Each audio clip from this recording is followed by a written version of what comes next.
Adani Gangavaram port కార్మికులు చేస్తున్న పోరాటానికి సంఘీభావంగా సిపిఎం విశాఖ జిల్లా కమిటీ ఆధ్వర్యంలో జీవీఎంసీ గాంధీ విగ్రహం వద్ద నిరసన చేపట్టింది.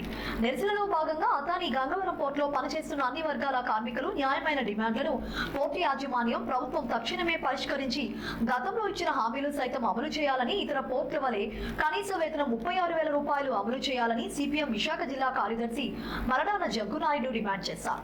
గతంలో తెలుగుదేశం ప్రభుత్వం హయాంలో కార్మికులకు వేతనాలు పెరగకుండా, కార్మిక చట్టాలు అమలు కాకుండా ద్రోహం చేసిందన్నారు. వైసీపీ ప్రభుత్వం కూడా ఫ్యాక్టరీ చట్టంలోకి తీసుకురాకుండా గత ప్రభుత్వ విధానాన్ని కొనసాగించి నేడు బీజేపీతో కలిసి అదానికి గంగవరం పోర్టును కట్టబెట్టడాన్ని తీవ్రంగా విమర్శించారు. కార్మికులే కాకుండా పరిసర ప్రాంతాల ప్రజలు కూడా బాధితులేనని, పోర్టు కాలుష్యాన్ని తక్షణమే అరికట్టి సూపర్ స్పెషాలిటీ హాస్పిటల్ నిర్మించి మెరుగైన వైద్యం అందించాలని డిమాండ్ చేశారు. తక్షణమే కార్మికుల డిమాండ్లను పరిష్కరించకపోతే ఆందోళన ఉధృతం చేస్తామని హెచ్చరించారు.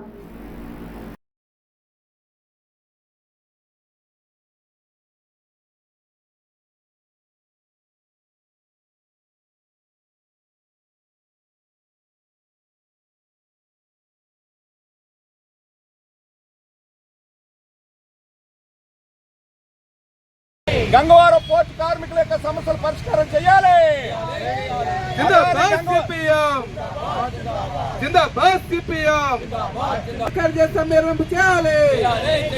గంగవరం పోర్టు కార్మికుల న్యాయమైన డిమాండ్ పరిష్కారం చేయాలి. గంగవరం పోర్టు కార్మికుల న్యాయమైన డిమాండ్ పరిష్కారం చేయాలి. గత 5 రోజుల నుంచి సమ్మెలో ఉన్న కార్మికుల సమస్యలను పరిష్కారం చేయాలి.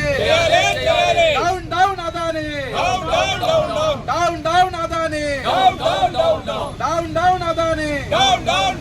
రాష్ట్రంలో కార్మికుల పక్షాన అదాని పక్షాన తెలియజేయాలి.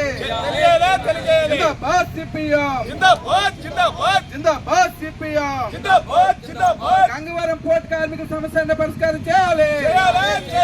రాష్ట్రంలో ఉన్న పార్టీలు కార్మికుల పక్షాన అదాని పక్షాన అన్న తెలియజేయాలి. సిపిఎం పార్టీ విశాఖ జిల్లా కార్యదర్శి గత 5 రోజులుగా అదాని గంగవరం పోర్టు కార్మికులు తమ న్యాయమైన హక్కుల కోసం ఆందోళన చేస్తున్నారు. రాష్ట్ర ప్రభుత్వం, జిల్లా అధికారులు వెంటనే జోక్యం చేసుకుని కార్మికుల న్యాయమైన డిమాండ్స్ పరిష్కారం చేయాలని చెప్పని సిపిఎం పార్టీ డిమాండ్ చేస్తున్నది. కార్మికుల న్యాయ పోరాటానికి పార్టీ తన సంపూర్ణ మద్దతు తెలియజేస్తూ ఉన్నది. కార్మికులు గతంలో 64 రోజులు ఆందోళన చేశారు. ఈ ఆందోళన సందర్భంగా వారు కోరే న్యాయమైన డిమాండ్ ఇతర పోర్టులాగే గంగవరం పోర్టులో పనిచేసే కార్మికులకి జీతం నెలకు 36,000 రూపాయలు నిర్ణయించి అమలు చేయాలని చెప్పని. ఇంకో ప్రధానమైన డిమాండు గంగవరం పోర్టులో ఉన్నటువంటి రసాయనాలు, బొగ్గు కాలుష్యం వల్ల ఆరోగ్యాలు తీవ్రంగా దెబ్బతింటున్నాయి. కాబట్టి సూపర్ స్పెషాలిటీ వైద్యం కల్పించాలని చెప్పినది వారి డిమాండ్.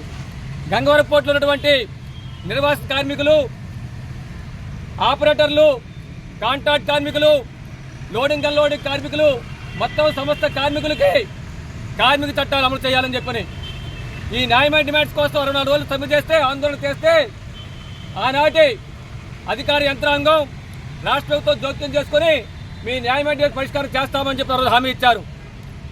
కానీ నేటి వరకు అమలు చేయలేదు. దీంతో కార్మికులు తప్పనిసరి పరిస్థితుల్లో ఈరోజు 4 రోజుల నుంచి 5 రోజుల నుంచి ఆందోళన చేసే పరిస్థితి వచ్చింది. గంగవరం పోర్టు కార్మికులు ఆ పోర్టు ఏర్పాటు కోసం తమ భూములు ఇచ్చారు, సముద్ర వేటను కోల్పోయారు, ఉపాధి కోల్పోయారు. తద్వారా తమ సర్వస్వం కోల్పోయి గంగవరం పోర్టు ఏర్పాటుకి కారణమయ్యారు.